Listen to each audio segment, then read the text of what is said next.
November 28, 2019. A large gathering in central Hong Kong celebrates President Trump's signing of the Human Rights and Democracy Act. It was just days after the siege of Polytechnic University had been broken, a time when many Hong Kongers feared their resistance movement had been dealt a fatal blow. Now suddenly, there was hope. The American legislation targeted people they accused of suppressing the basic freedoms of Hong Kongers. It was mostly a symbolic gesture, to press home yet again America's contention that China was the root of all evil. I think Trump started to use Hong Kong as a political football to aggravate Beijing. The U.S. will never stop our pursuit to protect. The Hong Kong Human Rights and Democracy Act was sponsored by a lot of anti-China, highly authoritarian politicians in the U.S. who knew nothing about one country, two systems. The eyes of the world are on Hong Kong. The free people of the world are standing with you so that we can all say that we're Hong Kongers now.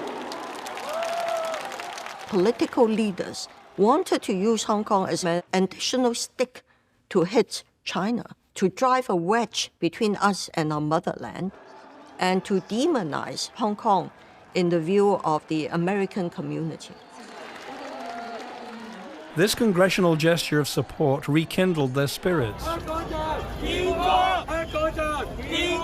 Calls for complete independence, for secession from China, were being heard all over the city.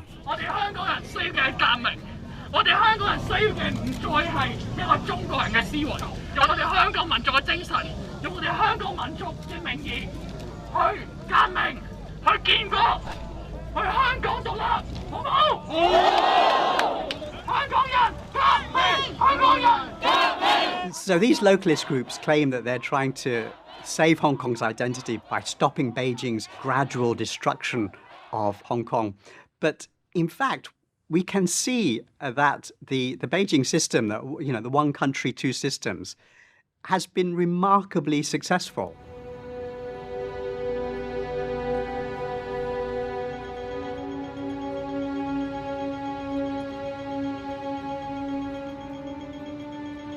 Beijing really made a deal with Hong Kong, which is that you can be as free as you like as long as you don't support separatism. And of course, the localists focused on the separatism. It's not something that the Hong Kong people wanted, but the troublemakers behind the scenes, the pro-revolutionaries, focused on that and gave the world the impression that independence was something the Hong Kong people wanted, separatism was something the Hong Kong people wanted. But in fact, it was never the case, and it's not the case today. Beijing emphasized time and again, remind Hong Kong people, one country, two systems, right from the start, is a reunification project.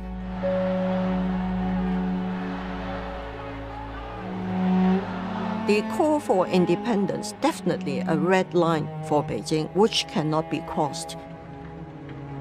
It's really these American politicians, activists' encouragement for our rioters, which has forced Beijing's hand into enactment of the national security law.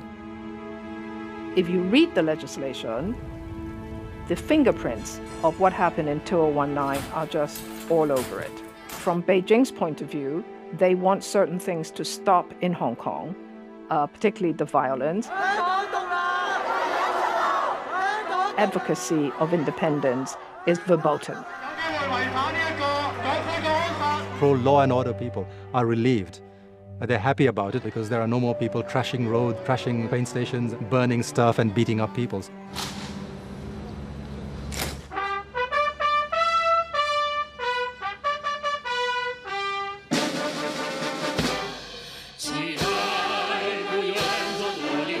Despite every developed nation having comparable security legislation, commentary in the West broadly criticized China's introduction of a national security law for Hong Kong.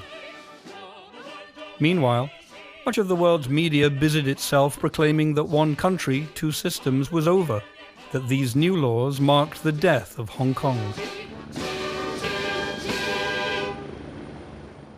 the death of Hong Kong. I've heard all these tropes. And I have to say, you have to pin all this on the media and not necessarily consider them facts. Yes, now you're not allowed to stand in the middle of the street and shout for independence. Is it so important? Independence is dead in the water. It's a stupid game. What independence? Independent from what? Hong Kong was always a part of China. After what happened in 2019, they still have not said, right, that's the end of one country, two systems. It's very much valuable to China as a gateway to the rest of the world, as it is to the rest of the world as a gateway to China.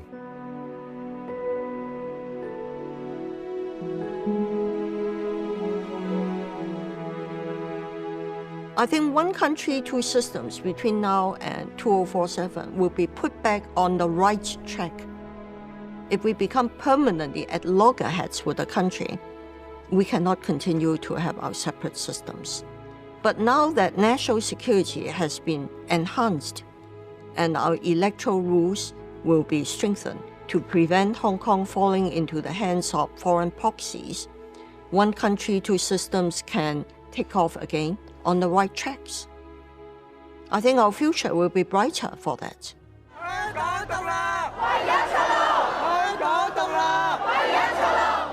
But hundreds of thousands of people who took to the streets, are they all now satisfied and saying, okay, let's get on with life? I mean, don't fool yourself. That's very much there. That's not going away because the problems that started with that have not been resolved. They've all been brushed under the carpet. I go back to stuff like housing, upward mobility, jobs. So there is very much a chance that a lot of this will come back in some form or the other at some time or the other. For the sponsors and supporters of this protest movement, I believe that a major objective of all of this was to force China to step in with a national security law. And if you look at the purely localist objective, they didn't want the national security law. It's not in their interests. The ones in the street taking the blows, going to jail, destroying their lives. To them, they're fighting for a just cause in their minds. At that young age, it's certainly been demonstrated that there is sufficient numbers within the movement who are predisposed to violence and quite happy to resort to violence. I believe that they are creating the conditions for the emergence of a terrorist organization here. There's definitely evidence of weapons being brought in from different locations. They're building up the precursors for explosives. Poly-U, the amount of chemical precursors that went missing from the universities. There's training camps in nearby countries. They're running people through, and they're bringing them back to Hong Kong. From a professional perspective, they have been preparing for that event before the protests ever started, which tells you that the intent for this existed pre-anti-extradition bill. Even without a worst-case scenario of terrorist threats and more extreme violence, Hong Kongers are still divided by class, money, and entrenched political loyalties. So how can a meaningful reunification of Hong Kong and the mainland be achieved? One country, two systems was conceived by both China and Britain as a framework for bringing Hong Kong, China's lost son, back into the Chinese family. And on July 1st, 2022, that process will be 25 years old, halfway down the road to full integration. I accept that Hong Kong is a part of China. I accept that the sovereign government sits up in Beijing. And whilst the Chinese system is different from the Western liberal system, I do feel that it is possible for a Hong Kong person like myself to think about what we can do for the betterment of the country. So I think this blue and yellow bit, they know deep in their hearts, if they continue the way they are, things might not actually work out. If they were honest with themselves, they'll say, we haven't done everything right. They have to put down their egos. There are many external examples. We can see that even though other societies much more broken, much more difficult, with much longer problems than ours, they were able to come together. Why not Hong Kong? As a filmmaker, I have neither the standing nor the expertise to suggest solutions to so many vexing problems. But what I can say is this. When I first came to China in the 80s, I saw poverty and privation pretty much everywhere I went. And today, when I travel, I see extraordinary transformations all across the country.